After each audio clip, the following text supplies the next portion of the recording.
before, during, and after.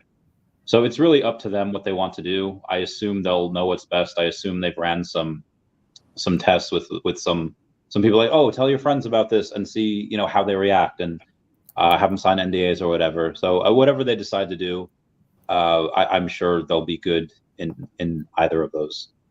I know that's the most political answer you'll ever get out of me, but that's no, that's all good. I think we have to be more careful with our answers these days after the timelines have stretched out. Hey, we got G Money in the house. We got Dutch Homie, Abe, Wes. We got Chuck Boy. Randy, have you seen the On-Chain Summer of '69 video clip?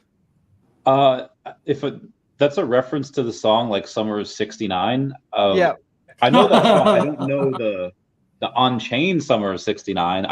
Chuck Boy made a video clip. It's crazy with his friend. Cool. It's really good quality. I'll send it to you afterwards. Yeah, it's really good. Yeah, send it to me too. That sounds fun. Yeah, that sounds like fun for sure. Yeah, and yeah, he's like wearing a wig and stuff. I don't want to give it away. Okay, well, what's it? DrOfStuff has the most level-headed opinions. There we go. Yes. I never know with reading Wes's comments how much he's being like authentic or he's being sarcastic, because he goes either way. That's fair, right? He could be joking. He could be being sarcastic right now. It's kind of up in the air. Big A in the house. I'm MC1, let's go. Let's go. Oh, MC1. And Miss MC1, I think some people have started getting their hats, right? Some people started getting the Omi. Only the guys who wanted it without signatures. So for the guys who wanted signatures, or where there were two hats, one signed, one unsigned, then I'm just gonna wait till it gets signed. And shipping is so expensive. So, guys, but yeah, these things are so good looking. So I'm gonna get them signed in San Diego Comic-Con and then ship it. So awesome. That looks so good. I can't wait. I must have ticked the signature. I forgot. But yeah, I must have. Josh in the house. Yeah, we got Kumo. Hey, Kumo. What's up, Kumo? What's up? Or is this Omi for real, or did I just waste $3,000? I hope not. I mean, let's see. You're gonna be able to buy something with it soon, so you know. Speaking of Mr. MC1, how much Omi do you have? Do you care to reveal? Brother, I have more Omi than you now, so you're not gonna go there now. But I think everyone on the panel has more Omi than me now. But I still own some Omi. You really?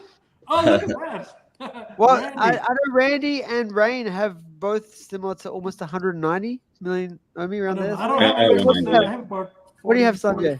40 mil Omi. Yes, look at you climbing that ladder. Yeah, I'm coming down the ladder. You've got like around 50. What do you have? What's that? You got around 50 mil Omi? No, I got like 22 mil. 22 mil. Ah, there you go. There's someone about I've got about the same. So wait, what? Yeah. I thought you had like 150 million. I had 220 mil last year, around this time last year. 220 mil. But at what point did you sell the Omi? What price point? Yeah, they just did not keep their promises, and I still believe in Omi long term. Just the money I sold, I like doubled and tripled that money. So if I just kept it in Omi, I would. What price point did you sell the Omi at? I think a lot of it was at 008. You know, we had a few runs last year around 008. Sorry, 008 to 001.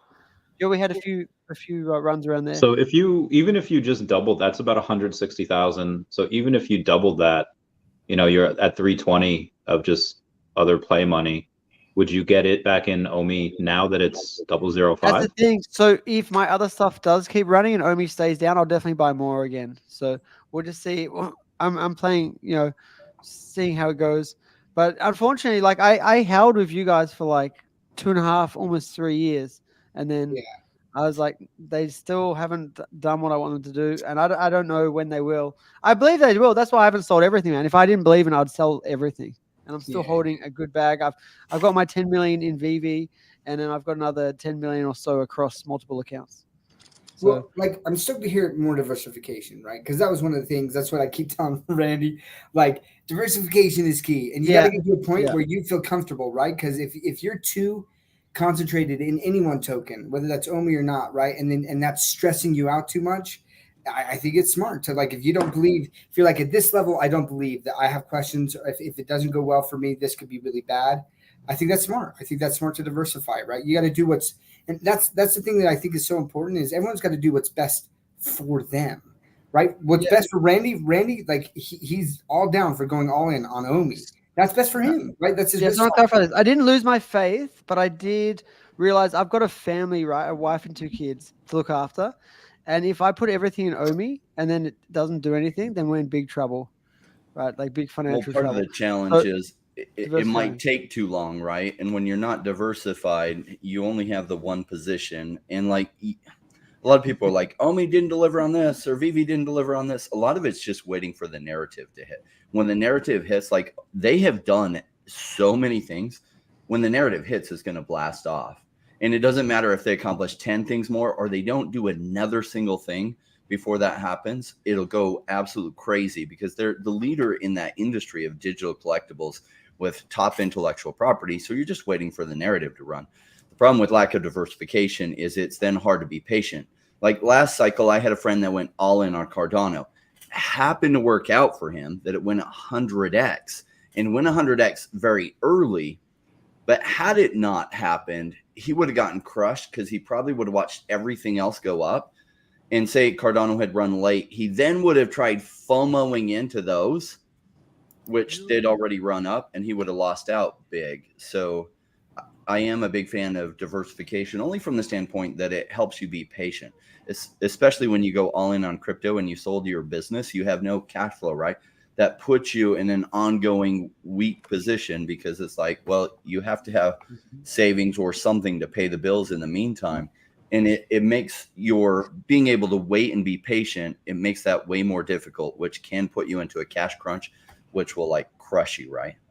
That's exactly what happened as well. And I sold all my businesses, and it was and I don't know why I expected things to go up faster for everything, and it just didn't. And so diversifying was a great idea. And a lot of the players I put my money into, they did really, really well. Obviously, everything's had a huge pullback. Everyone knows everything is down now.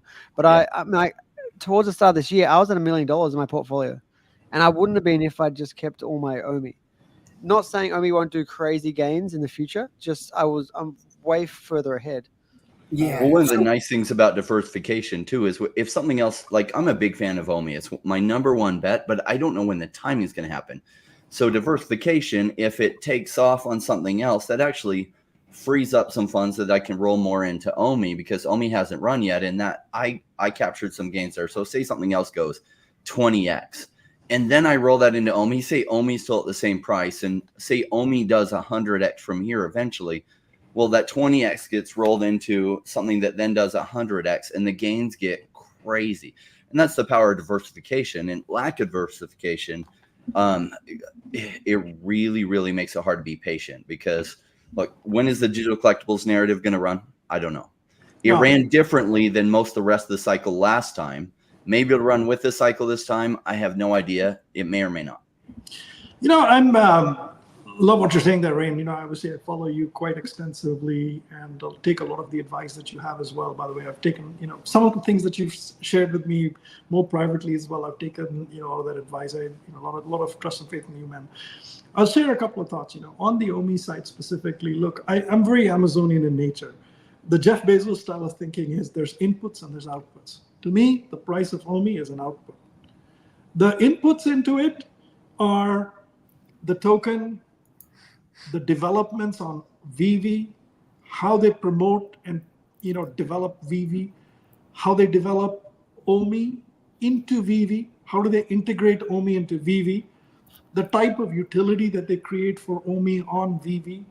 You know, to me, those are all the inputs. I'm very heavily focused on those. So for me, the, you know, 3-4 things that levers that hit. First things first, they said, look, there is OUP. So you hold that Omi in the app and in the wallet, sorry, you get, you know, you get MCP points. Then they said, look, you hold it for another season, we'll do this. Then they said, okay, keep holding it, we'll do this. Then when they said Omi to NFT, I was super excited. That's when I went, okay, look, I'm no longer going to stay at 4 million Omi. I took it to 40 million Omi, right? Now, the whole thing about Omi to NFT is something that I'm very focused on. Now, I can't share very much here because I'm actually, interestingly, I'm in the know now. So I actually do know. Yes, I do. I have actually, gone into the version where this thing works. I've played with it. I've done a whole bunch of things in it. I just can't talk about it. Either what I did or the timing of it.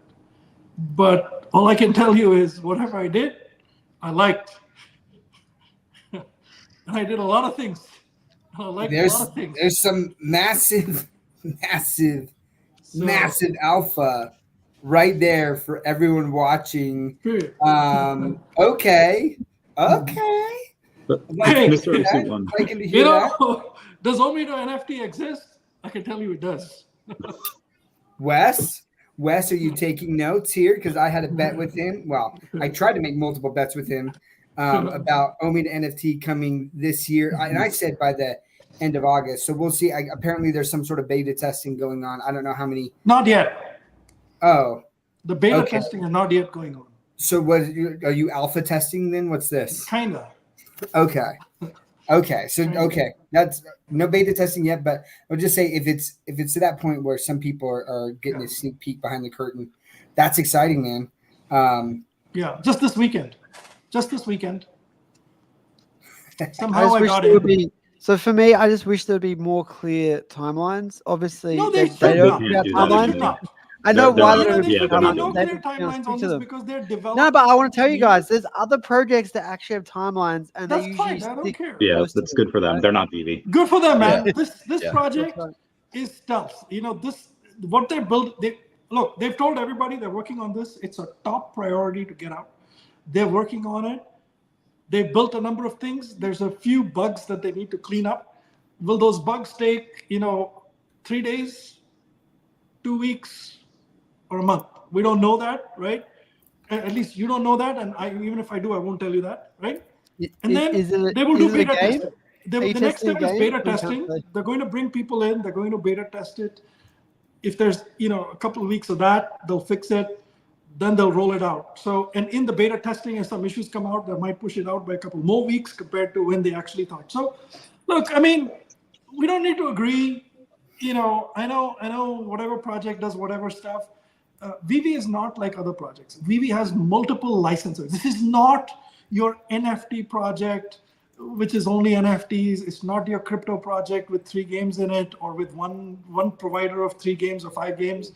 It's a very different kind of thing. They've got lots of licensors. They've got Disney, they've got Marvel, they've got DC, they've got all kinds of stuff in here. There's a lot of intricacies when it comes to Omi to NFT. There's a lot of intricacies with how it would work with a platform. There's a lot of intricacies with which countries, where, what problems they have. So it's not an easy thing. They've done a lot of work on it. They've got, a lot of people working on it. And you just have to be patient with it. And if it's not for you, it's not for you. So be it. So be it. By the way, just on a different topic, right? But somewhat related. I do want to come back around in a second to the inputs and outputs thing. Let's do that, brother, but 1 minute. So, VeVe did Marvel comics in stealth, where it's not an NFT. It just is, these modern comics come out. They launch the app. They're in stealth. So that whole project that they did, in stealth, and they launched it, guess what? Immediately after they launched it, DC said they're doing it. So if they had said 3 months back that they're doing it, then DC would have launched it at the same time as them, or might have also beaten them to it.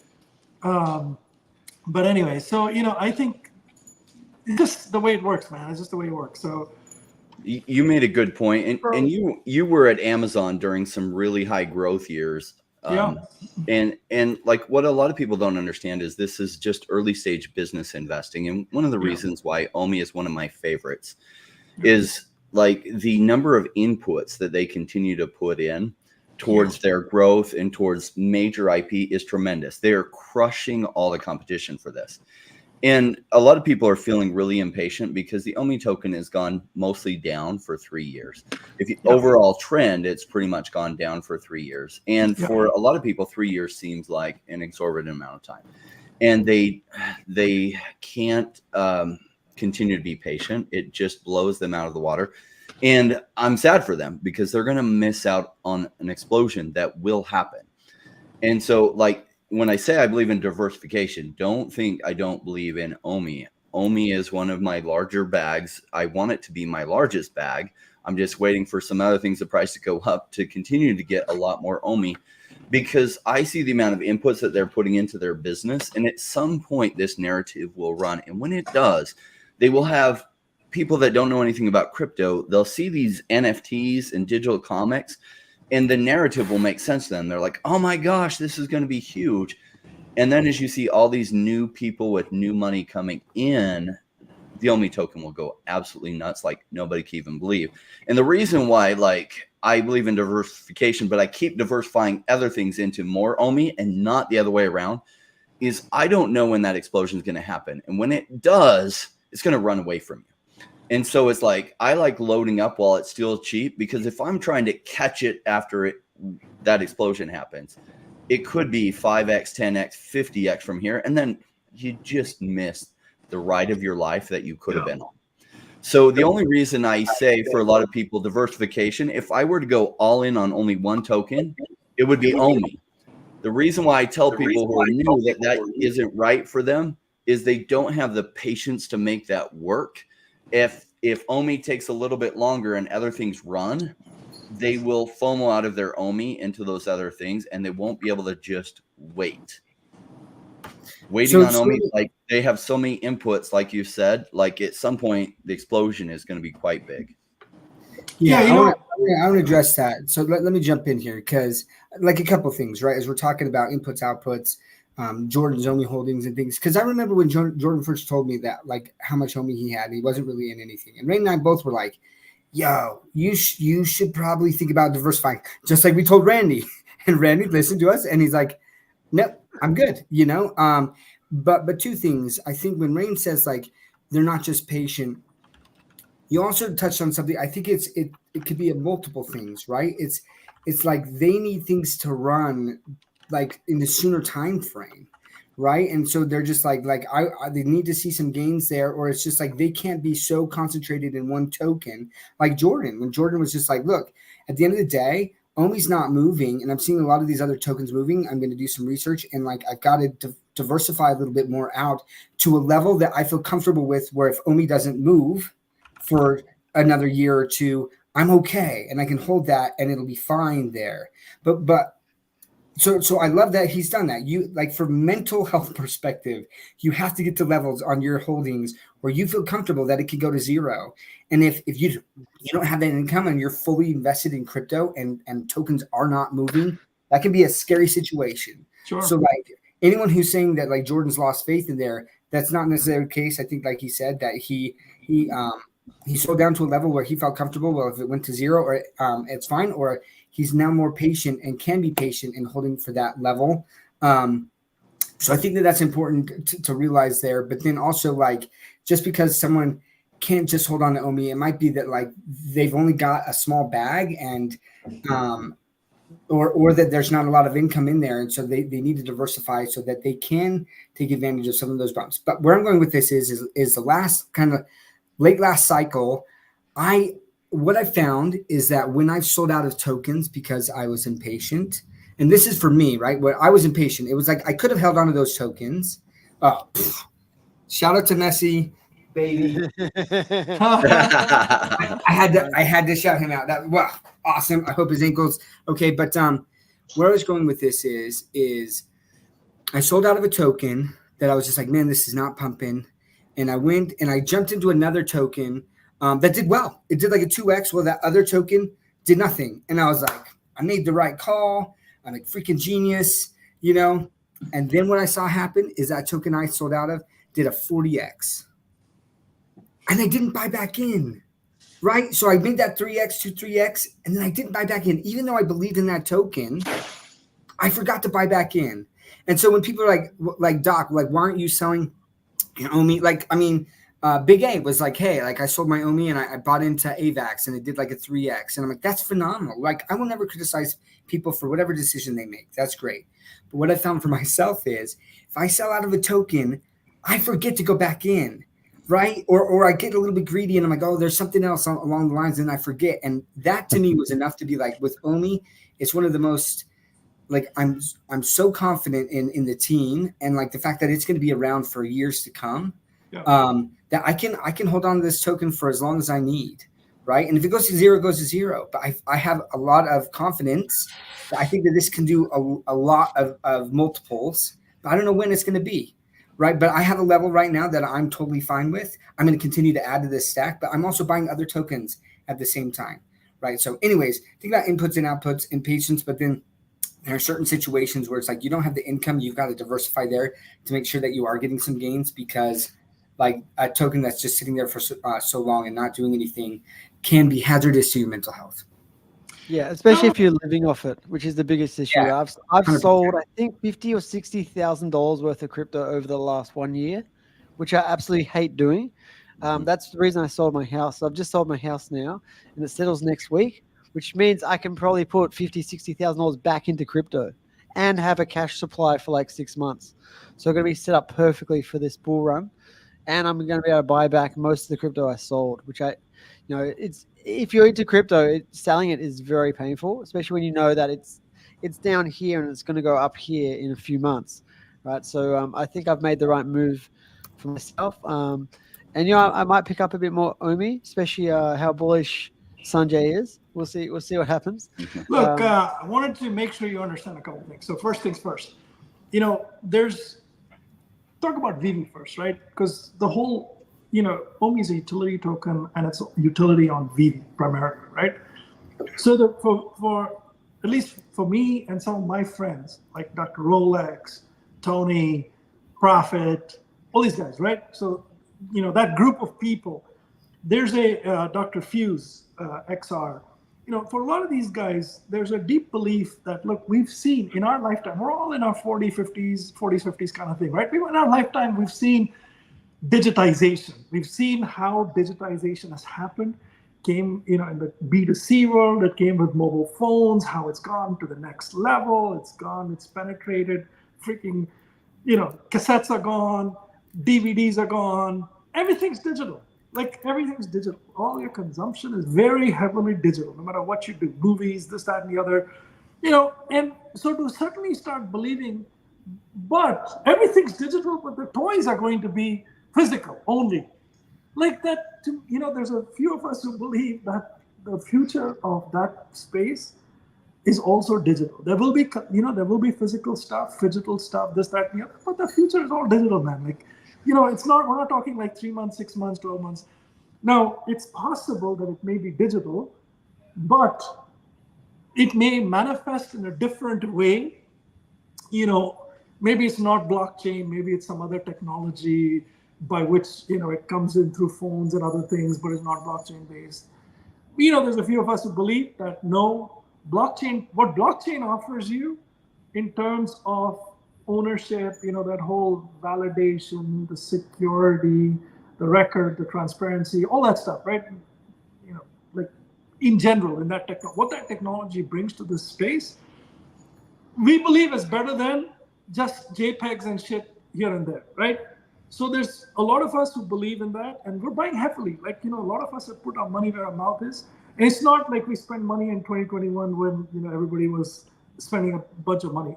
Like, I bought a whole bunch of Marvel Comic 1 SRs, I bought gold and silver logos, I bought all these different things, and all of these guys have too, right? And so my belief is that this thing is growing. Now, there are others who don't believe in it. Now, who knows what will actually happen, right? But we believe in it, we're doing it, we're putting our money where our mouth is, number one. Number two, you just never know. I think VeVe is one, IP and one post away from being viral. And it's like it's firewood. There's a lot of firewood there, They've got Blackpink, they've got Marvel, they've got DC, they've got all these things in there. Music NFTs, there's sports NFTs. You just, at some point in time, it's my belief, there's enough firewood out there where one fine day, one spark will light it up. We don't know when it will happen, what will happen. At least that's my belief. It may not happen. Then if you think about Omi, right? Now you think about Omi and you say, I fundamentally believe there's enough people on VeVe today such that if they say that you increase it from 10 million to 20 million, there's enough people to put 20 million in the app. Omi. When they say 30 million or 25 million, 50 million, 100 million, when they create the tiers, there are enough people to put that much Omi in the app to make the supply short. That's my belief. I don't know if you guys agree or not. We don't even need anybody new. I believe that will happen just with who we are and what we want to do. But now you add in all these new people who come in and then all this other mechanics of you're able to buy with Omi and do stuff. And one reason why I bought Omi, by the way, just full disclosure, is if ever Omi becomes super expensive and you have Omi to NFT, I'll be sitting on a pile of cash to buy stuff. A mountain of cash. So, That's Mr. kind of why I'm MC1, doing it, man. I've not sold, I've not put. Sanjay, if you're sitting on a mountain of cash, what is Rain and Randy sitting on? Well, they're sitting on. Are they sitting on a few pyramids of cash or something, or I don't know, man. Oceans of cash. oceans of cash? Oh yeah, I like that. Oceans are huge. Yeah, that makes sense. Mr. MC1, you've had I don't want to call it privilege because you've obviously worked for this. Yeah. You've had experience in both the VeVe-Verse, Omi to NFT. You have different connections with the team. I don't know if you remember or you ever used MySpace, but back in the day, you could rank your friends, 1 through 8, and you can, and that pissed a lot of people off. Someone wasn't acting right, you can go on and switch them up. But how would you rank all of the things that are in beta or alpha right now, 1 through 8, whether it's Omi to NFT, VeVe-Verse, things that are in line for San Diego Comic-Con, different parties? How would you rank them as your favorite to least favorite? Yeah, so I think Omi to NFT would be sort of my main thing here, because here's why.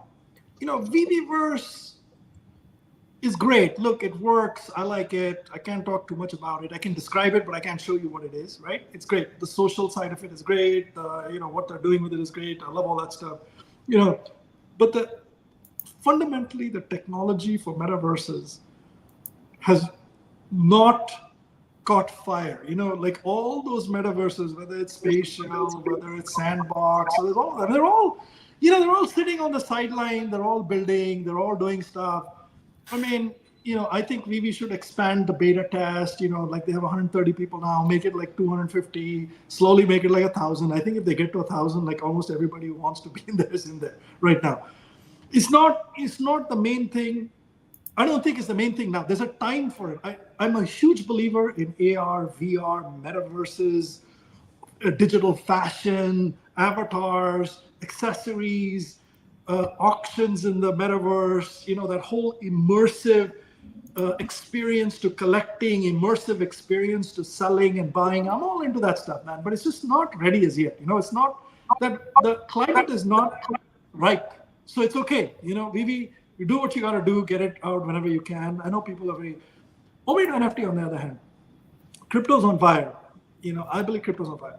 I think that the day you enable, a wallet, which has all of these things, which has ETH, which has base, and you can bring in stuff, you can switch stuff, you can swap stuff. You can buy stuff with fiat, with this, with that. To me, buy, sell, do whatever. Like there's a whole series of things. To me, there is VeVe doesn't have enough of that today. So having that feature functionality with wallets and all these other capabilities and stuff, I can't talk too much about it, but I think you guys get it, right? Having all that type of capability very important. Number one. Number two, I think this is not just a VeVe thing. This is not a VeVe thing. If you look at NFTs, the whole entire NFT space, there are two big problems in that NFT space that remain unsolved. One is friction, and the other one is basically, the ability to get stuff, security. Friction and security, two big things. So the friction part is no matter where you are, you need a wallet. You need to do 3 clicks to get from fiat to whatever you need, and it's not easy.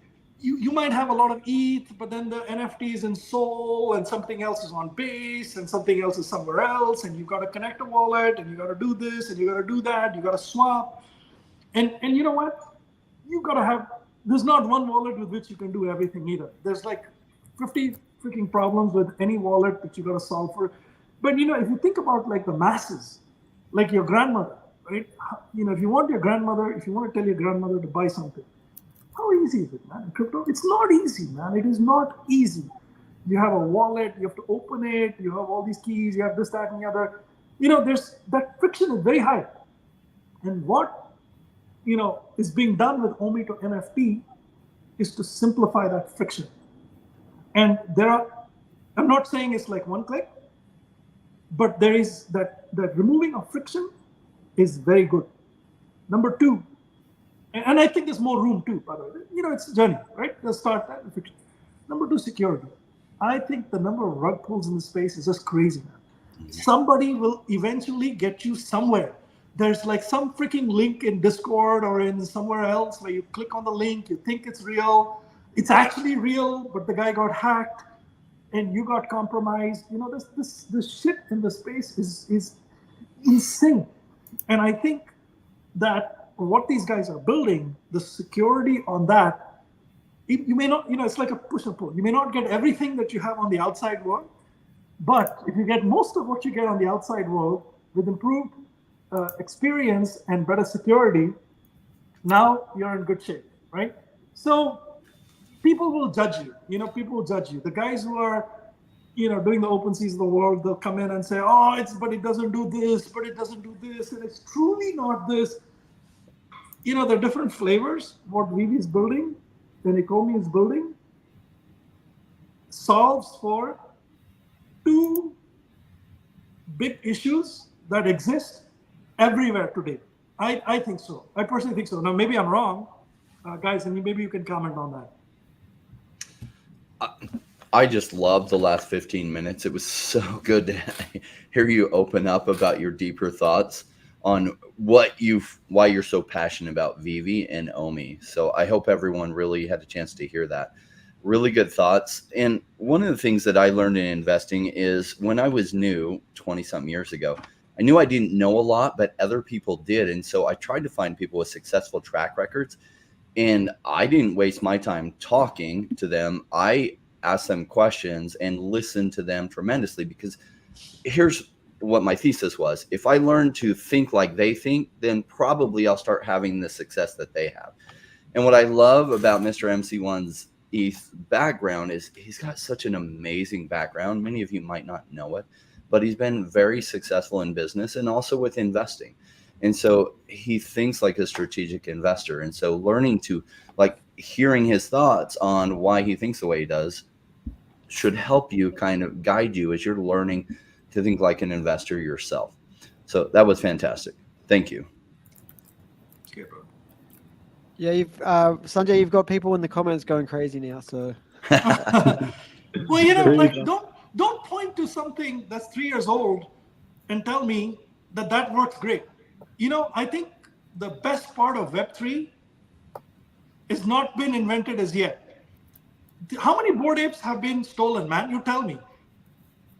Not from idiots, from intelligent people, man. How many punks have been stolen? Seriously, how many times have you yourself been rug pulled? A lot of the guys who listen to the show are very smart, bright people, man. You've all been rug pulled, and you have no recourse, and the whole system, is not, the best system has yet to be built. And I think that there's a lot of people working on it, and I think VeVe and Ecomi will be one flavor of it, which is safer, still gets you most of what you have on the outside. I mean, self-custody, I think, is important, man. I think it's a matter of time, but there's a path to it. That's an OG, man. That's an OG. Hey, OBL, how's it going? I love her. Orange Gag Lady. Been a while. OBL, you're the best. All the love, fam. Yeah, Anyway, much So, love. so Doc, we haven't had you on here for a while. I want to hear your thoughts. Oh. Doc, what are you thinking about VeVe and Omi these days? What's your favorite sort of feature you're looking forward to? Well, I'm really excited for Obi NFT, right? And I really think that that's coming. The fact that Foster has said that Obi NFT, like that's their number one priority. So I'm bullish on that, and it's exciting to hear that Mr. MC1 has said that he's seen it and tested that. That's exciting, and that he's like that, right? So that's coming. But the other thing that like I really enjoy is to date VeVe's continued to keep my attention with like new collaborations and things just constantly, right? Like the Ron English jukebox, like learning more about Ron English and his story, right? Like he was just on that space and Sanjay was up there. Ron English was telling just about like his history. It's so cool. That stuff is so cool to just listen to him freaking interacting with Banksy. You know, I mean, it's great. And the Banksy was like, yeah, I actually like got like I learned from Ron English, right? I took some of his stuff. Like, man, that's fascinating. That's crazy. I didn't hear that. Yeah, like or that like Ron English helped inspire him, right? Like maybe Sanjay could speak to that. But like I'm looking at now these announcements of this awesome physical jacket with the art of Stan Lee, right? There's physical editions of VeVe exclusive covers, right, that are now coming to physical editions. Like I'm so impressed with the constant like thinking ahead and these announcements that keep me engaged. What's that? Is that your dog? Yeah, my brother's dog. It's like a belly rub. Pitbull? Oh. No. Is it? What type of dog? Got this back. It was I love the leg going. All right. So, man, I didn't know you're a dog person. Belly That's go. cool. I'm loving that, Jordan. Honestly, and so like we're still waiting on in the space. David, you had said that there was two, or maybe it was Sanjay, but like there was two major IPs. I think it was David. Two major IPs that they were going to announce in July, and we know, or in June, and we know that things shift, things change, right? We got one big one with Viz Media, and manga, right? But my understanding was that this other one is larger than Disney. And I continue to like rack my head as is not Viz Media bigger than Disney? Viz Media is massive. No, that's not the one, man. I don't think so. I don't think Viz Media is Dragon big. Ball Z and Pokemon is the big brand. I mean, Pokemon's 100 billion globally. Yeah, but I'm not sure. I don't think it's. I think that should be next year, right? We should wait if we got Pokemon, we should wait till next year when everything's going cray. I think Pokemon is like Blackpink, where as soon as you get it, you launch it. It doesn't matter. It's like when that's a bad analogy. Never mind. But as soon as you get it, you just go. You know, that's it. But what I'd love to see if we do get something like Pokemon and like whatever IP is some other ways to like create engagement. Like I think about Pokemon Go, right? Like we have the technology nowadays with like geolocation and things with your phone and to be able to pin things. Like we have a lot of the technology now. I'm waiting for something like that because when Mr. MC1 sitting there talking about like one tweet like to go viral, something like that. Right, a collaboration with Pokemon, like and some sort of physical activity game with your NFTs. Good freaking night, like literally. You're reading my thoughts because I was literally thinking about I was thinking of Pokemon Go, and you said it like 3 seconds later. That's so weird. I mean, and whether it's that or not, like I'm just giving an example, but I think that there are things out there with the technology that's already here that could really create engagement. And that's one of the real ways to get Web 2 people involved is something that's fun and engaging, right? So we talk about getting crypto people, and that's important for like the Omi token, and then they get introduced to VeVe and they can buy stuff there. But Web 2 engagement, you get something like that, like an activity that's tied to an IP that they really know, and the masses will come. And then as the masses come, and then, you know, they're talking about new users and things, that brings hype, and it like snowballs, right? It's like, it like builds on itself. So those are the things, Jordan. I think that like the connections that David Yu has in this space and his forward thinking continues bullish. I don't like missed timelines. It happens. That's why they've gone away from like stating timelines, right? I still wish there was a roadmap. There's things that like this project is not perfect, but when I look at the overall big picture, it's still like one of the best projects in the entire space for me. So, and that's the thing, right? So if Omi does what we think it's going to do at some point or another, you got 22 million Omi, I've got around the same. That would be enough, right? That would be millions of dollars if it goes extremely well, right? And gets to say 10 cents. That would be what, 2.2 million at 10 cents, something like that. That's like, it is possible, but we don't know when that's going to happen, and that could be years away. So that's why it is good to be diversified. And I've learned my lesson this time. I'm going to be, I think I'm always going to be diversified from now on. I'll still go like hard on projects I like. I put a lot of money in, but I'm not going to be all in. I'm not going to be 100% in. I think that's probably, like some people have done that. Warren Buffett did that, and he did well at the very start. But as soon as he started having wealth, he started diversifying, right? So I think he also had an enormous amount of wealth before he diversified. He didn't just have like $1 million and like, all right, I'm going to put it into 30 different projects. He had like tens, if not hundreds of millions before he did that. That's right. Yeah. But it's important not to, so it is important to have a lot of your money in one project if it goes well and you can watch it and watch it enough.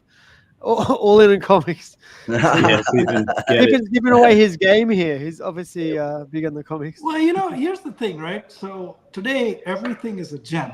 Everything is valued in gems. How much is the Miles Morales secret rare? How much is it's all, any one of these things? The VeVe Gold and Silver logo is gems. At some point, it's going to be how many Omi? Yeah. Yeah. Right? Point. And as the value kind of fluctuates on Omi, up or down, I'm not going to speculate on any price. Jordan, I'm not going to do the whole, dollar or 10 cents or whatever. But just saying, as that thing goes up and down, suddenly you have that ability to hold Omi in a manner in which you can buy things later for less or more. Sanjay, let me ask you this. There's another degree of freedom. You've been testing some stuff. What does Pokemon Go? Have you played Pokemon Go before? I have not, but I've seen it. So, one of the guys in, collectors on VeVe, he lives in Oklahoma. He's one of the big, he's played in the tournaments and stuff like that. He's one of the big, only one link, by the way. So I've seen him. I've seen it, but I've never played it myself. Okay. So you're not going to blink once if there's anything similar to that coming up from VeVe. Oh, I don't freaking. Even if they did, I'd probably just blinking randomly. I could keep blinking now. You know what I mean? Don't trust me. No, all good. I'm just trolling. I understand. You don't want to. You mean a game? You want a Pokemon game?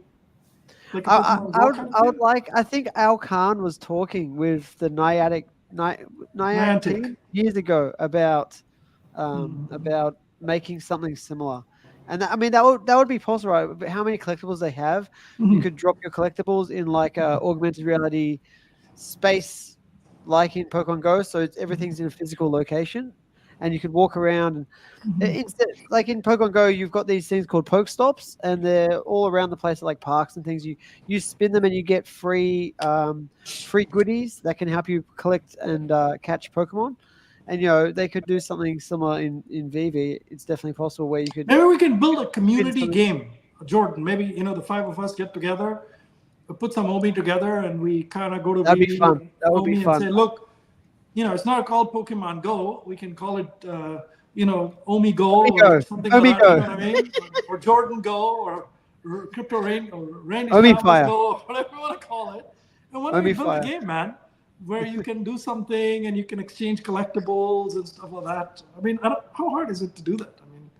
Right? It's getting easier, right? Every day is getting easier now with AI technology that soon you can actually just go into like a metaverse space and talk to AI and it'll just build the whole space for you. Like it's going to be that easy. And I've already seen a guy who did it. He hooked up ChatGPT to API calls. He hooked it up to like a in-game design thing, and you can just talk and generate a world as you go. So I'm more excited about AI for more than building worlds. I'm more excited for animation of the avatars. So like you in voice, you tell your avatar what to wear. and what kind of dance moves to do and how to interact with people, and who do you want your avatar to be rough with and who do you want your avatar to be nice to, and you know what I mean? And what do you want them, which language do you want them to speak? Like right now, your avatar doesn't really speak unless you speak and it's your voice. But if you tell your avatar with AI to talk in Japanese, and suddenly you're communicating with people in Japan, like you're in the metaverse, your avatar is dressed up, in like a Japanese costume, and you're talking in Japanese to them, right? And you're interacting, and then you're getting the feedback in English. That'd be amazing, man. Like to me, that would be an amazing application.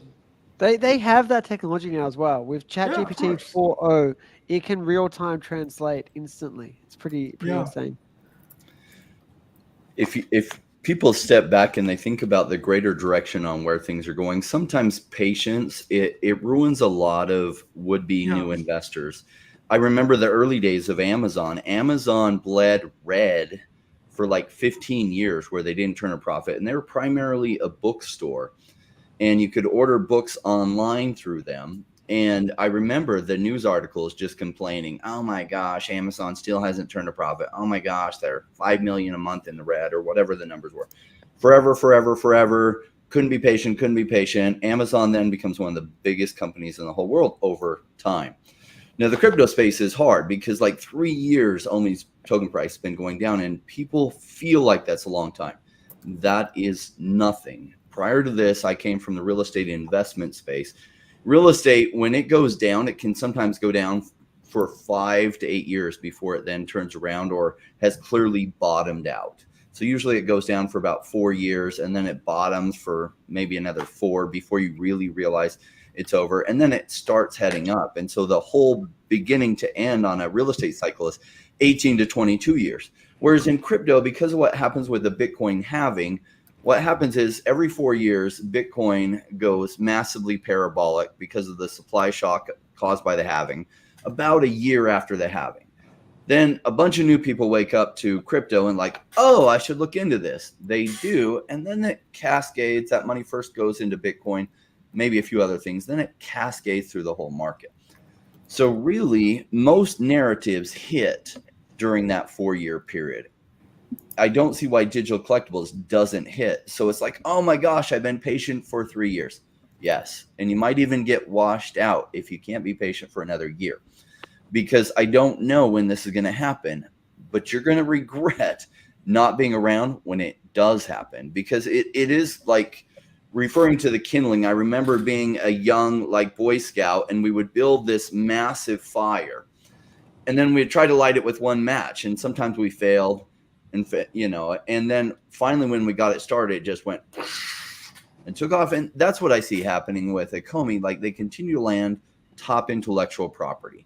They're doing things right with the VeVe app. And even in this bear market, like every other NFT or digital collectible app out there wishes they had anywhere near the audience and the sales numbers that VeVe has.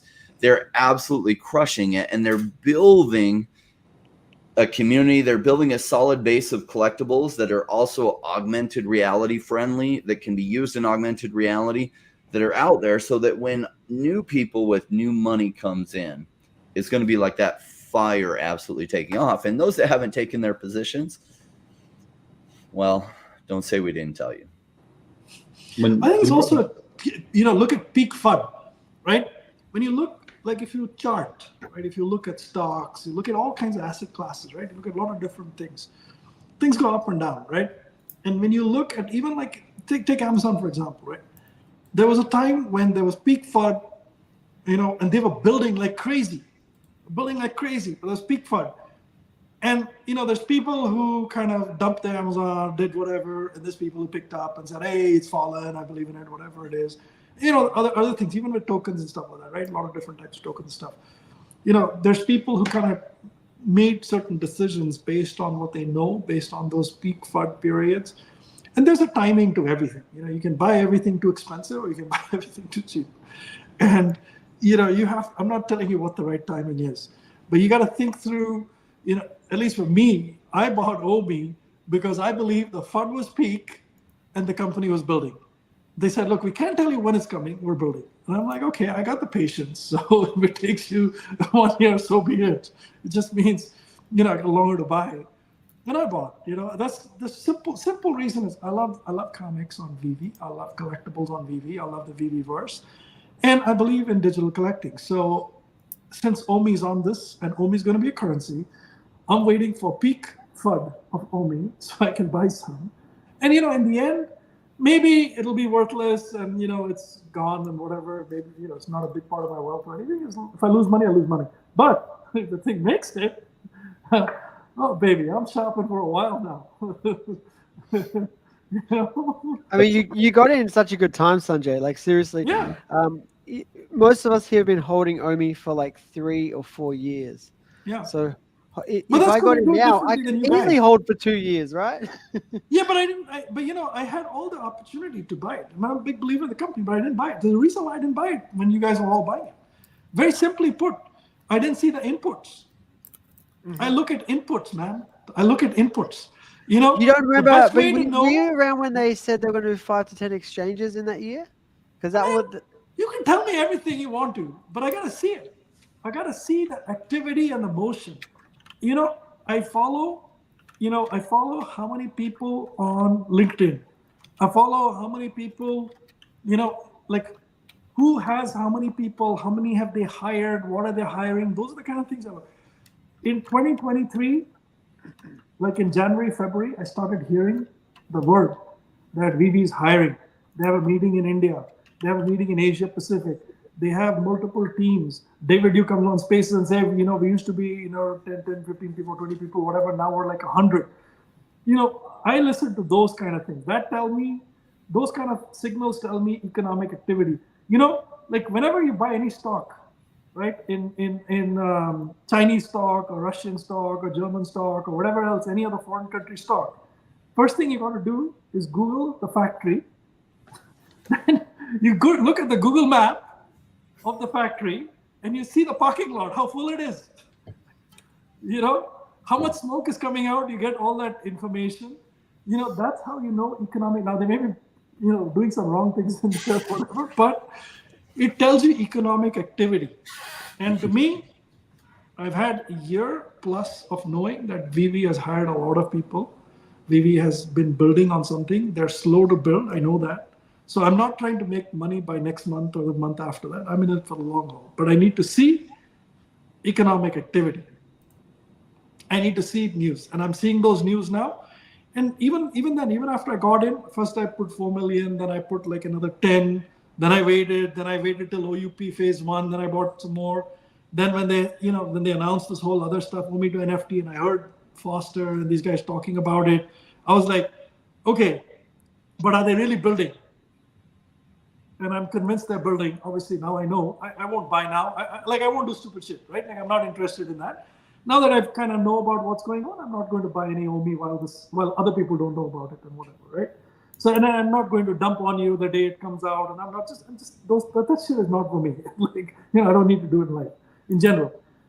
But that's when I got into it, and that's when I started buying. That's me. You guys should do what you want to, I'm learning. I'm listening and learning because you've obviously got a lot more experience investing than probably everyone here except for maybe Rain. Rain's probably got maybe a similar, but I know Rain was into real estate more. Sunday, did you ever get into real estate? A little bit, man. Like, I made a little bit of money in real estate, but I'm not like a real estate. I wouldn't call myself a real estate guy. But if there's the one thing that I do believe in, it's real estate. I think when you make your money in crypto, take some of it and put it in real estate. Good place to put it. In my humble opinion. Again, I'm not a financial advisor. In my life, I've made money in real estate. When I look at my family, they made money in real estate. If anything, if we'd done more of that real estate, we'd be, very, very wealthy right now, more wealthy than where we are. Yeah. We've got a comment here. Not FUD, but you can't take Ecomi-Verse hiring seriously. They said they had a blockchain team, an exchange team 3 years ago. This is true. I don't know what happened to that team or what they did.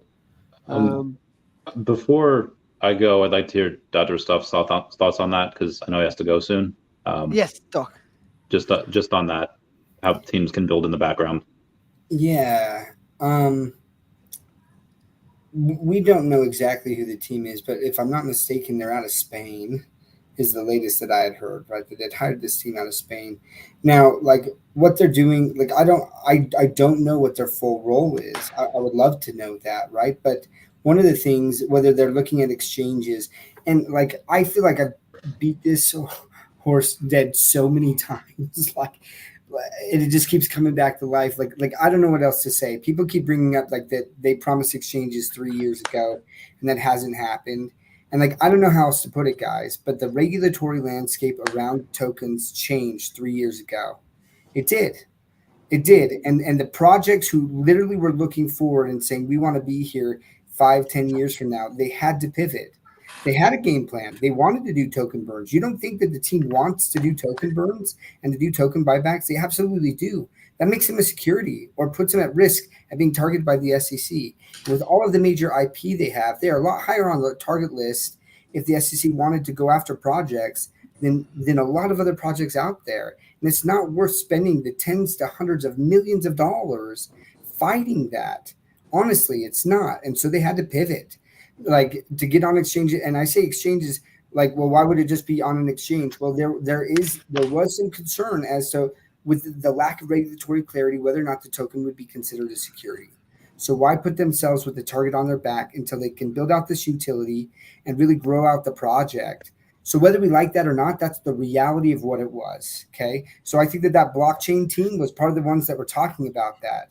Now, also the blockchain team is now looking and saying, okay, what exchanges can we get on? We're on OKX. OKX is one of the biggest crypto exchanges in the world. Now it's not accessible to the US, but like, it's just like, it just blows my mind that people have this like mindset that like the team isn't doing things. We are seeing the Omi token. We are seeing things. So to sit there and say that they have this team and that they're not doing anything, I completely reject that notion. Like, and I have some proof for that, right? So, G Money also says it's been less than 3 years. He said it was maybe. No, it hasn't been. I think they announced about 2 years ago that they had a team. Right? Yeah, 2022, right? 2022, I think it was. Yeah, around there. So again, like, and this is just my thought process as someone who is putting my real money into these tokens, right, and into the project. And I'm sitting there and I constantly do an analysis and say, has my premise or has my thesis changed? Is the information I'm getting now change my thesis? Do I need to pivot?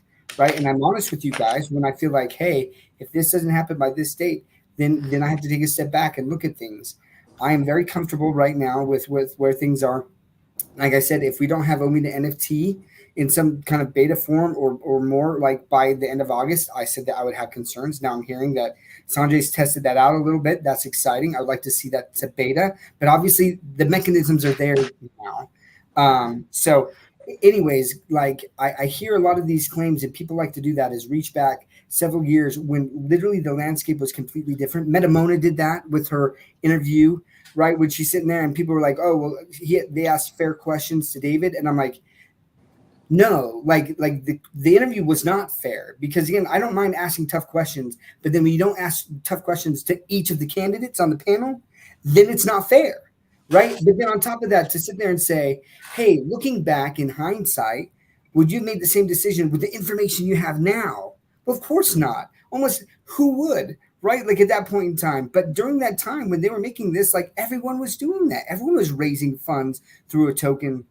So I digress, right? Like, guys, completely honest, there is a blockchain team. I believe there's a blockchain team. I believe that they're working on things. I have seen the implementation of things of the Omi token. We're seeing that more. I think that we're getting Omi to NFT. And so I do take Omi's hiring numbers and the information seriously. And with that, guys, I got to go. I got to take out take my daughter to gymnastics. But I really appreciate this panel. I've missed being on the Ecomi-Verse. It's great to see you guys. Jordan, it's great to see you, man. And VeVe family, all the support, guys. Thanks so much. Love you, Doc. Yeah, Love you, Doc. Yeah, bye, Doc. Love you, Love babe. you there, man. Enjoy the collectibles. Amazing. Okay, peace out, fam. Take care. Bye-bye. Randy. So going back, thanks, Connor. Mr. D. Yo, By the way, Randy, what was the heaviest I he did was? tell the guys who are working on it that look, when they get done, whenever they announce what they want to announce, they should come onto your channel because you've been one of the, biggest supporters for the longest of times, and whenever the Omi to NFT announcement comes out, they should come onto your channel. So hopefully that happens like within hours of whenever the announcement comes out. You and that, they kind of connect and they come out on your channel. That'd be great, man. Obviously I would like that because that'd be great for the channel. And obviously you as 10% owner would be great for you too. Yes. It reminds me of, I don't know if you ever seen, I think it's Rise of Planet of the Apes. It's the first one out of the newer series, 2012, where Caesar, and spoilers, but the movie's 12 years old, so whatever. He goes back before he starts his revolution. Me and my friend Anthony go to see it, and he's going back to James Franco's house, and he's just looking at him, reminiscing of nostalgia of a time that is no longer there. Things are completely different from the time that he was living with him because of stuff that has happened. I was like, oh, just go back, just live your happy life. And my friend Anthony's Chavez, no, Caesar's got shit to do. I wish that they would come on. I'd love to have a several long-hour conversation with all of them, with everyone involved. I almost said the name, but they have stuff to do, and it would be great. But I would be okay if they say hey, the announcement was one thing, that was phase 2. We're on to phase 3 and phase 4. We have this much to do. But going back to what you said before about comics and an input of infusions of capital, you have, let's say, AI companies that have put in hundreds of billions of dollars into building their AI company, and right now things are fun, but they're I get a lot of these ads for here's one that you can use and you can draw pieces of spaghetti dancing as figurines. Here's one where you could draw weird Disney characters and stuff, and they're fun, but they're not really things that can make you, it doesn't justify the amount of money that they've been spending. And why I'm a bit more bullish on Omi than I am on a lot of these AI companies is because they are 100% justifying all the money that they're spending. And they haven't had to raise capital for it. They haven't had to sell a piece of the company. They still could if they needed to. They could buy Omi. They have 30 billion Omi each that they're sitting on, not including the business development wallet. They could do that. So there's tens, if not hundreds of millions of dollars that they could raise if need be, but they haven't needed to do that yet. So everything that they've been spending has been from the war chest. And again, this is why I'm kind of not all in on Omi. I was all in for a while. I haven't sold any Omi, but a lot of new money that has come in, been putting into other stuff. But I would say with everything that they're spending, all of it has to pump at some point. And obviously I'll tell people when I'm selling, but this is probably the one thing that I'm not going to say is guaranteed, because nothing's guaranteed. Obviously this isn't financial advice, but if any new person were to come into the fund that I help run and they say hey, depending on what their term of ROI is, whether short, mid, long term, a good amount of that would probably go into Omi, just because I think everyone should have a part of that in their portfolio, even if it's a smaller amount. But even other things that potentially could outperform Omi, I don't think they have as high a probability as Omi is hitting. And things that are a bit safer probably don't have the probability of reaching the ROI that Omi has. And that's why it's my number one position. I think that's why it's Rain's position. I feel like I've said a lot here. So yeah, it's a combination of those couple things that why I love Omi, right? So as an investor, I look at is Bitcoin going to do well over the next 20 years? I don't see why it won't. But is it going to get you the ROI that you're wanting in, say, a 4-year period? Well, from bottom to top, if you're really lucky, Bitcoin might do 15 or 20x, which is pretty incredible if you happen to buy it right at the bottom. If you dollar cost average in, you dollar cost average out, you might make 7x, which is incredible when you start with $1 million plus to begin with. It's not incredible when you're trying to become massively wealthy. What is incredible when you're trying to become massively wealthy is 40 to 100x. Well, where is that possible? It's possible in the riskier space, where there's higher probability that a project may fail, but if it doesn't fail, it's got potential good upside.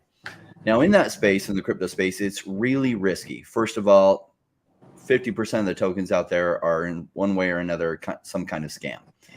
Another like 40% of the projects, they're not scams. They're good faith people that don't know what the hell they're doing, working towards whatever, right? Some meme coin or something, and they're hoping it will hit, but they just don't have the right background to make something happen. So 10% of the tokens out there are somewhat interesting, but you're looking for, you know, high potential to succeed and high potential for ROI, like the combination of those both things. And you're also looking to buy it when it's really cheap.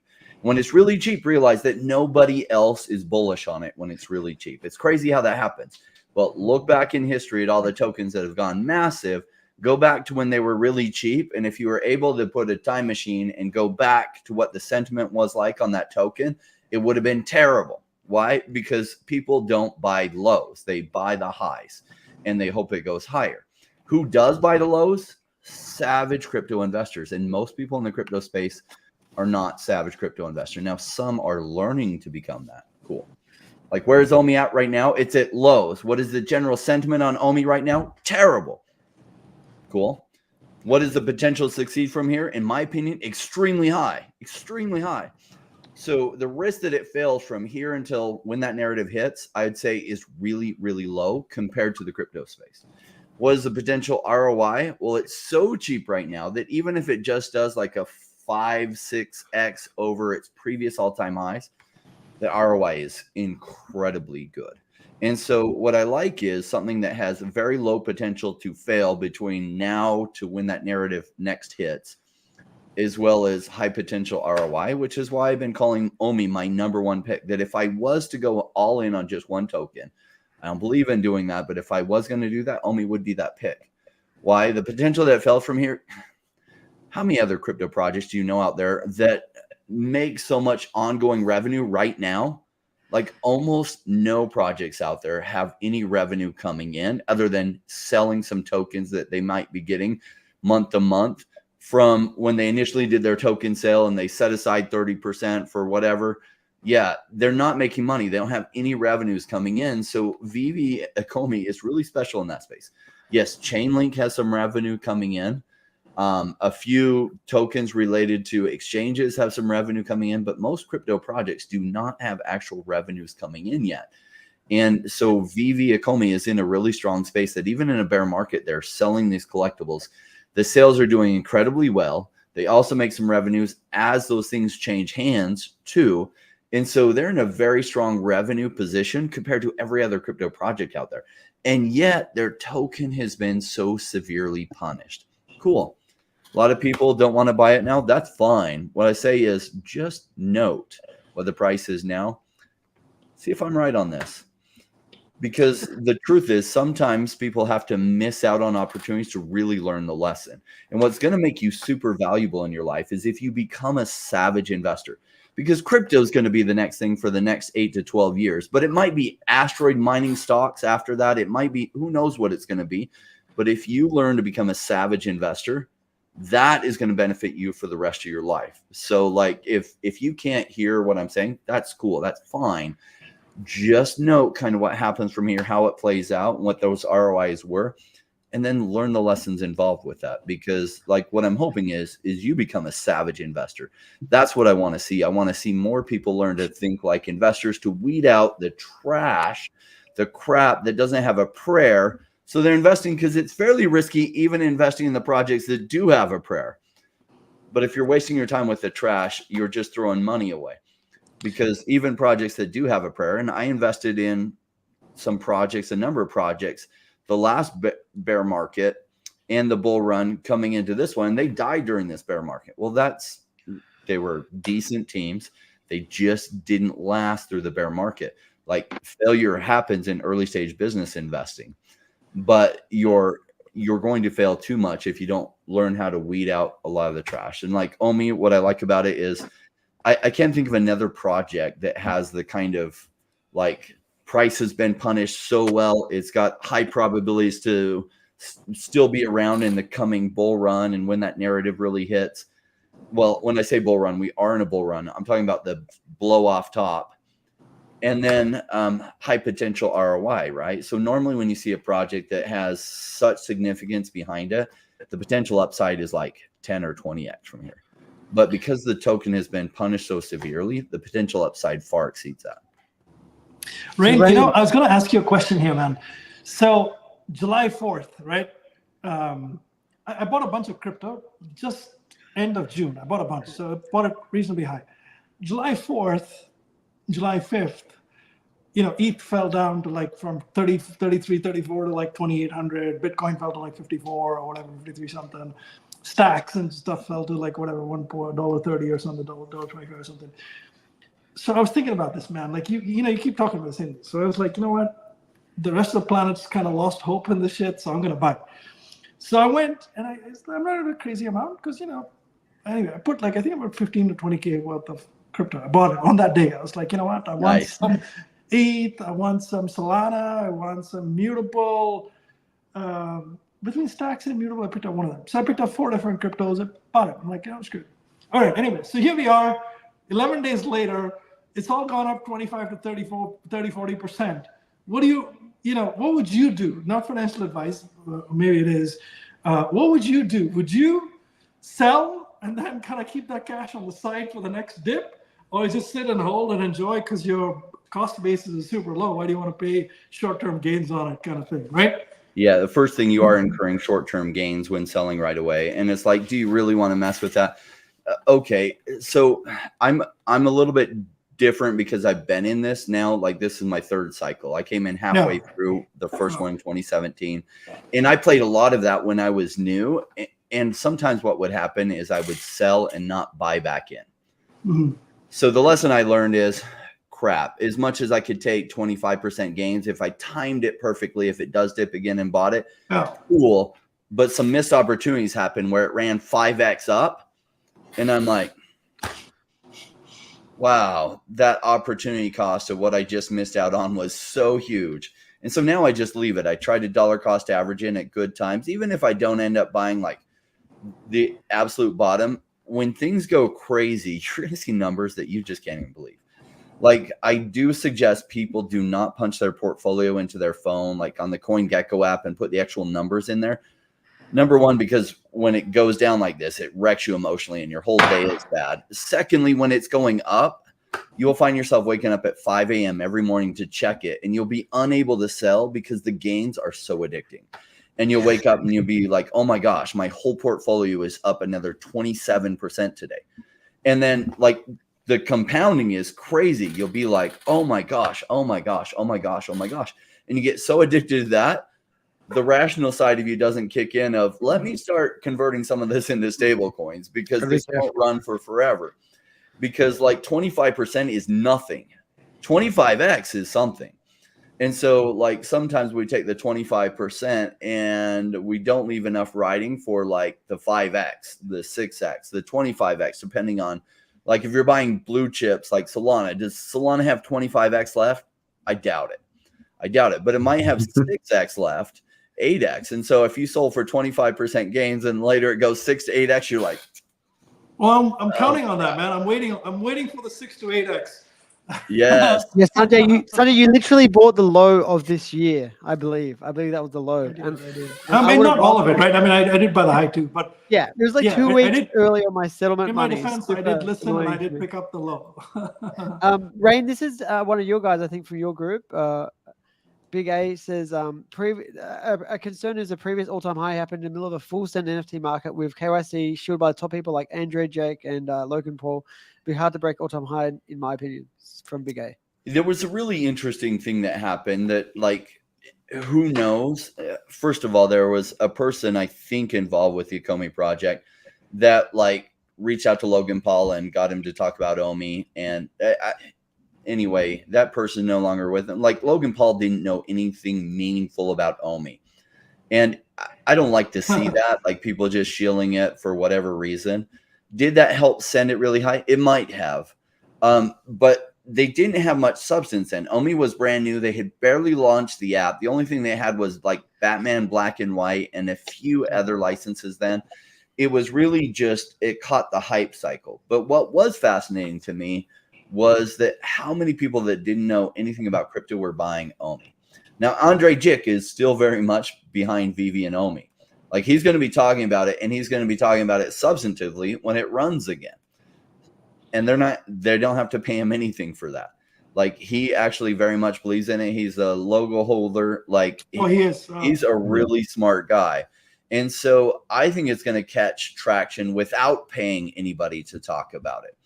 I think you're going to have these celebrities showing off their VeVe collectibles, especially the extremely rare ones, because they're going to want to socially flex with them. And so I think you'll get some traction because of the intellectual property that they hold. They'll get some traction just naturally because social media is such a part of these celebrities' lives. And as people are talking about crypto, and digital collectibles or NFTs, they're going to show off some of their VeVe things, and it will catch some massive traction. And as it catches massive traction, guess what? A bunch of other celebrities FOMO in, and they want to show off their stuff. And that's when I'll be selling, you know. And this is why I really like other projects as well. I mean, I like them so much that they're good for the hobby. I don't really invest in any other projects right now, but somebody made a post the other day about Candy Digital where they did, I think, almost $250,000 in the month of June, which is good. And, nice. And again, we want these types of companies to do that because maybe somebody doesn't hear of VeVe first. Maybe they hear of Candy Digital first, and they read that headline. Hey, they did $240,000 in the month of June. That's really good. Now, granted, VeVe did that in like 2 days over here in July, but that's aside from the point. People are going to maybe not hear of VeVe first. They'll hear of something else first, and then all roads will lead to VeVe just because they're not JPEGs. They're not just things you actually read the comics. They dominate the space as far as intellectual property, right? Yeah. And they have half the comics out there. Sure, they don't have DC comics for the actual comics. They have Marvel, which gave them almost half the comic selection out there. That is such a big deal. And I do think digital comics is going to be a massive thing in the future. I think people really don't realize how big that's going to be. Obviously, Sleepin gets it, right? He's like, I'm all in on the comics. Let me say independent comics too. They're doing Addiction with Metropolis, you know, with Vincent and Andrew and these guys, David Quinn and these guys. That's pretty amazing. They've worked on that Evermind 1, 2. So I love that. I love that space where they're, you know, they're building a market, man. They're bringing in all these independent ones. And I think in the future, they could even do fundraising. I don't know if they ever want to do it or not, but, you know, like all this Kickstarter and all this shit can be done on VeVe, right? You basically say, hey, listen, we've got these guys. Their comics going to come out in 5 months. Here's an NFT if you want to support them, right? And if you buy it now, you get the comic later. Why would you not do that? Yeah. I mean, there may be some rules around, you know, investing and this, that, and the other. Maybe they want to avoid that or whatever. But I think they can do all that stuff too. But I think there's a tremendous plan. Even if they don't do it, just bringing in all this independent IP, Crypto Rain, beyond Marvel, man, is amazing. What I like about what crypto did was it actually reintroduced crowdfunding in a way that I don't think the regulators like. You know, after like the 1920s, the government in the US and a lot of other countries decide, you know what, we don't want regular people to be able to invest in early stage business. They're just not smart enough. They might invest money they can't afford. And what's funny is it wasn't the regular people that crashed the whole markets. It was actually the sophisticated, wealthy people going in the 1920s that made the catastrophic blow up. But like the poor people got shut out and the opportunity taken away from them because of other people's being too risky. And it's like, oh, we can't let that happen again. Well, crypto kind of re-brought that in. And there's a lot of people who don't like that. And so you're once again able to invest in early stage businesses. Like, think about it. You weren't able to invest in Google pre-IPO. Why? Well, you're not already rich. Sorry, you're shut out. You couldn't invest in the early days when they were just floating a white paper and some ideas. You couldn't put money in. And you didn't get a benefit on the 100x that happened as they IPO'd. And those early investors were cashing out at 100x profits. Oh, no, those doors were shut to you. Why? Well, you're not already rich, so you don't get to participate. And so part of what Gary Gensler, I feel like, has been protecting is, hey, we want these doors shut to everyone who's not already rich. And the excuse is, well, we're protecting you. We all know that that's bullshit. It's not about protecting you. It's about locking you out so that just the rich can invest in those early stages, and then they can dump on you later when you're able to participate. Well, crypto's kind of done an end run around it, and that's why the regulators, when they finally caught on to it, have been so anti-crypto. But the genie is out of the bottle. All these people are once again able to invest in early stage businesses again. And the returns can be amazing if the business succeeds. But that's really what we're doing in crypto. And a lot of people, like, they don't realize that that's the real thing that they're doing here. And so they're just getting savaged over and over again because they're just like buying into whatever narrative, and they're not learning to analyze, like, who is the team behind this? What is their potential to succeed? Okay, if they're throwing money at meme coins, do they realize that 99.9% of meme coins don't end up making massive successes if you're investing in the early days? Do you know that, like, okay, in this narrative, yeah, that's a growing narrative, but who is this team behind it? Oh, okay, it's in blockchain gaming, and the people all came from Ubisoft. Oh, okay, yeah, maybe I'll look at that. Maybe that's really interesting to me.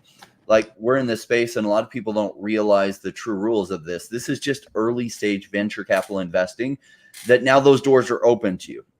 And people have never had these doors open to them. So they're just going around throwing money everywhere thinking I'll go up, and they find out it doesn't happen that way. Or they buy late when everyone's piling in, which is when the smart money is then exiting, right? So one of the things a lot of people, when they come in the space, don't realize is when all the YouTube channels are covering a certain token, it is not buy time for that token.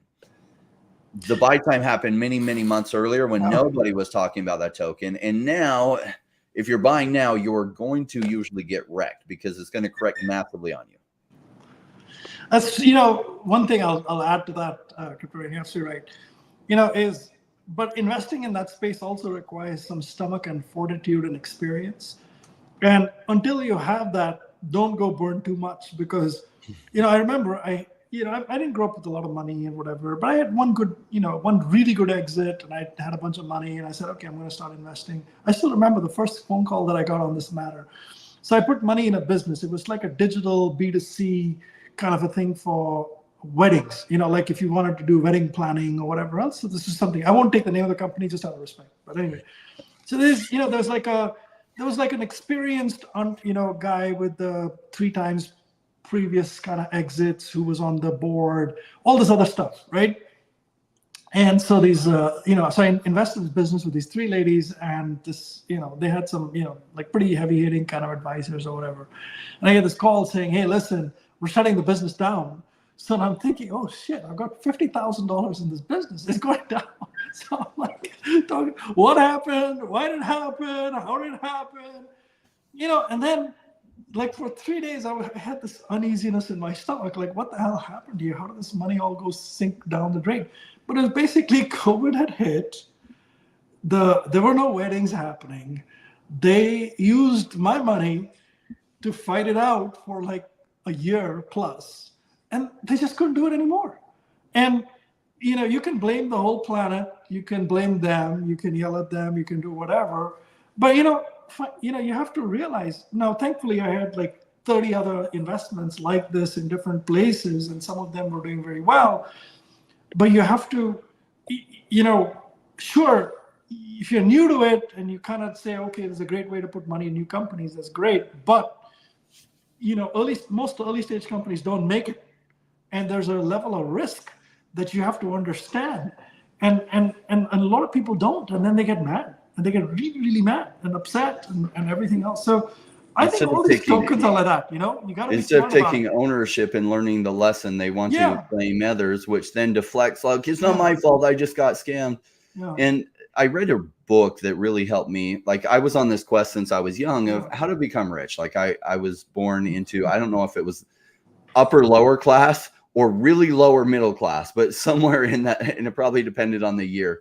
But I was like, other people have money and we don't, but how do they have money and we don't? Like, how do I need to learn to think is what I came, like the question I started asking, how do I need to learn to think? And I read this book, I think it was The Richest Man in Babylon, where the guy talks about making your gold turn into more gold. And he says, at first you're bad and you lose to your gold. You put in stuff and you lose it because you don't know how to ask the right questions. You don't know who to invest with, and you're just bad. But as you learn how to do that, then your gold starts making more gold for you without you having to put additional effort in it. And that's how you create wealth over time. And he hits on a principle that's completely right. Like, you're always bad at something new before you're good. And what I like about investing is if you become good at this, you start to learn how to like sort through a lot of the BS and take risks where the odds are stacked in your favor. Now, even with the odds stacked in your favor, doesn't mean it'll always work out. But when the odds are stacked in your favor, in general, it's going to work out. And what I like about the crypto space is normal VC investing often looks like this. You'll invest in 10 different projects. One will massively succeed. 2 or 3 might get along and you make some return on investment on it. And 60% just fail completely over a whole 10-year process. It takes 10 years before an early stage normal investment really pans out or doesn't.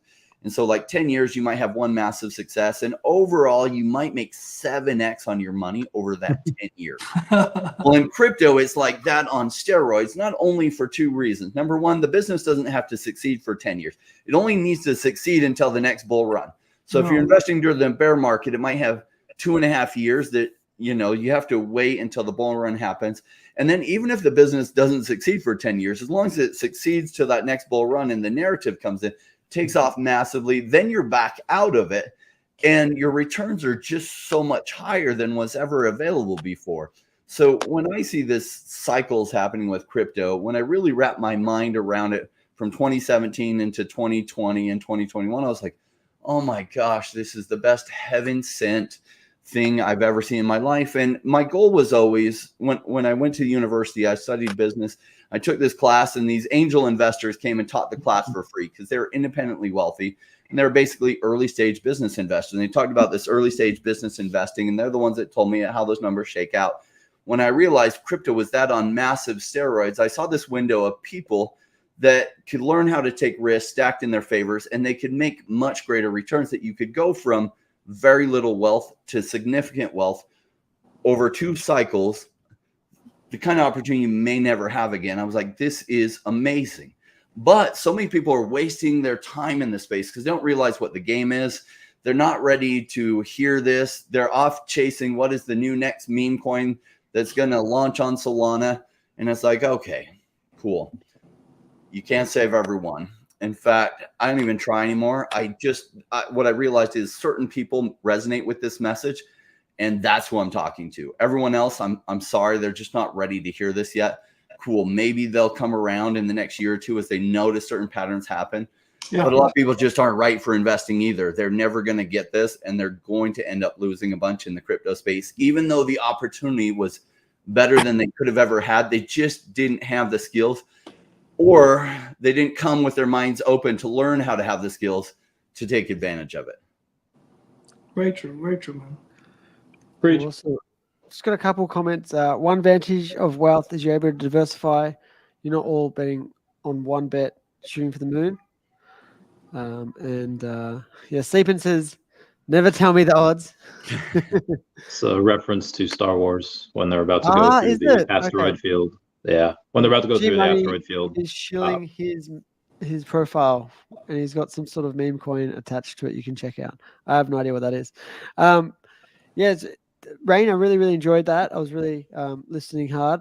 Yeah. And it makes a lot of sense. And it is interesting that crypto is like early VC investing, but it's such a shorter time span, right? Everything's accelerated. And you guys have seen the memes where it shows like the guy who's looks like he's 70 years old and he's like, I've been in crypto for 4 years. It's like, and it makes sense. It is like a little bit more stressful because everything's so high paced.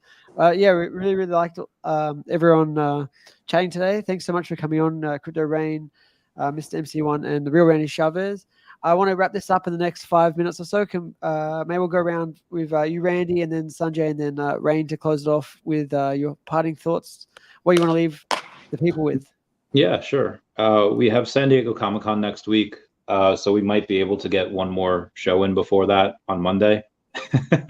Well, that's a famous line, Sleep In. So if you would have said a non-famous, well, it's Star Wars, it's all famous. Anyway, there was a video posted about a month ago from a YouTuber called Clownfish.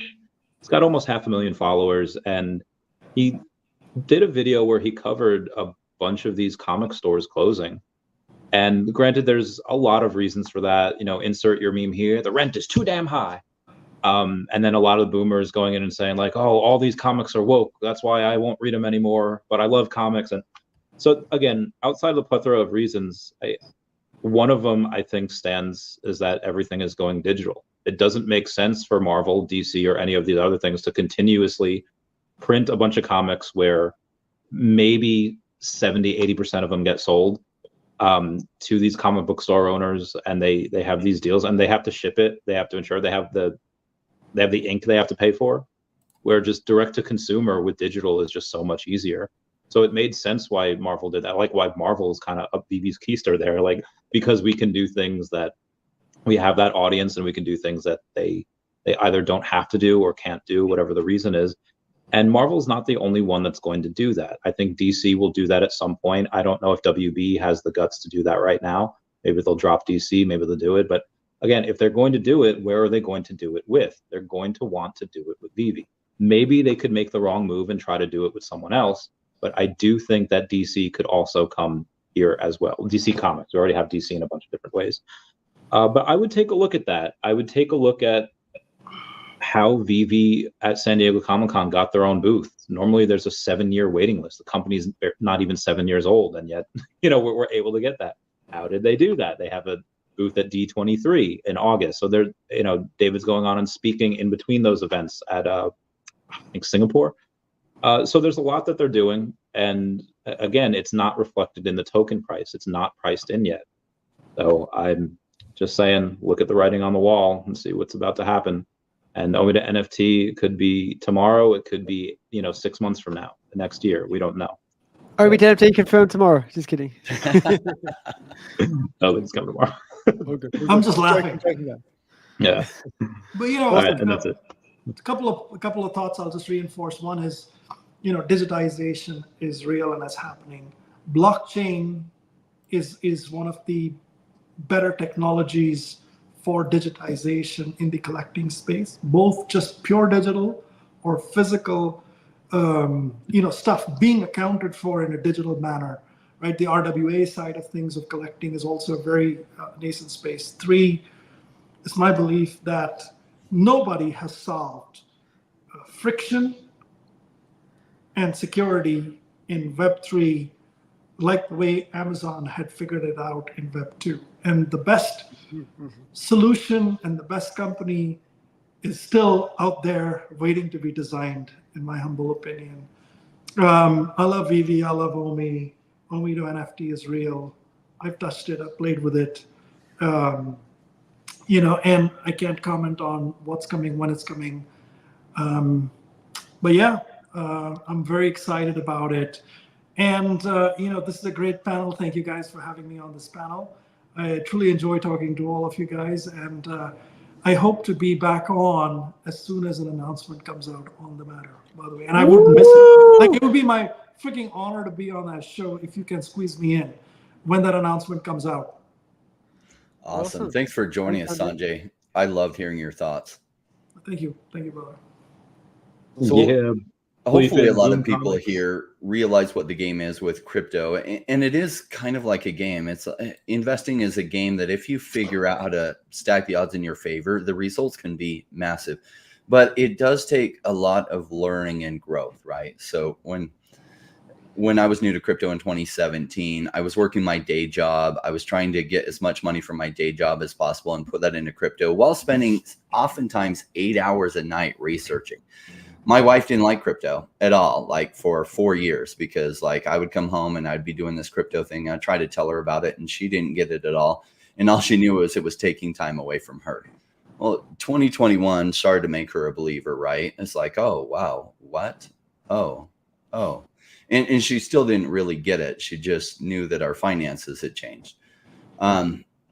Cool. How did it change? Well, delving into learning how to play this crypto game, how to make sure the odds are stacked in your favor when you're pulling the trigger on stuff. And that takes some learning and experience and some growth.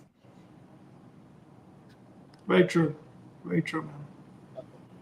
And just one last thing on Sleepin's, I think he did a typo there. It says Boom Comics was just purchased, and then it just says Penguin Random House. They were purchased by Penguin Random House. I think you just forgot that. But if we get Boom, do we get? Yeah, I don't know. I hope so. I mean, they have Viz Media, and Viz Media has Ruby, and I cannot wait for that. So, I want to point something out too. Something that Rain said earlier. If you guys are paying attention, Rain said that it is possible. Obviously, not financial advice, not guaranteed.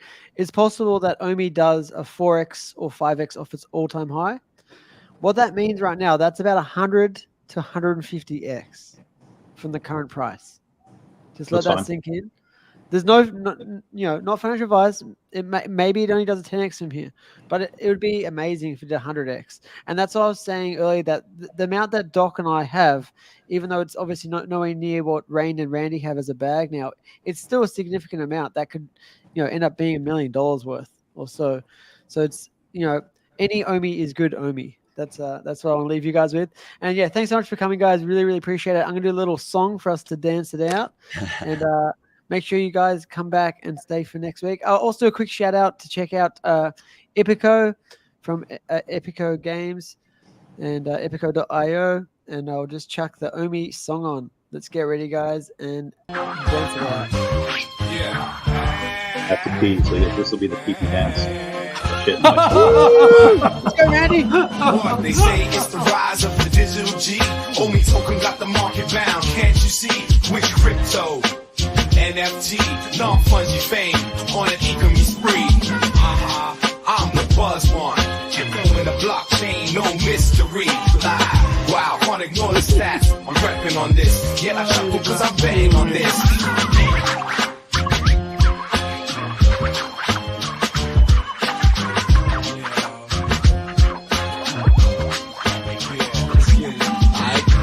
Rise of the digital kings. Value surging while my wallet sings. Ecomi, Omi, that's the play. NFTs jumping day to day. Look at the charts. The sky's the limit.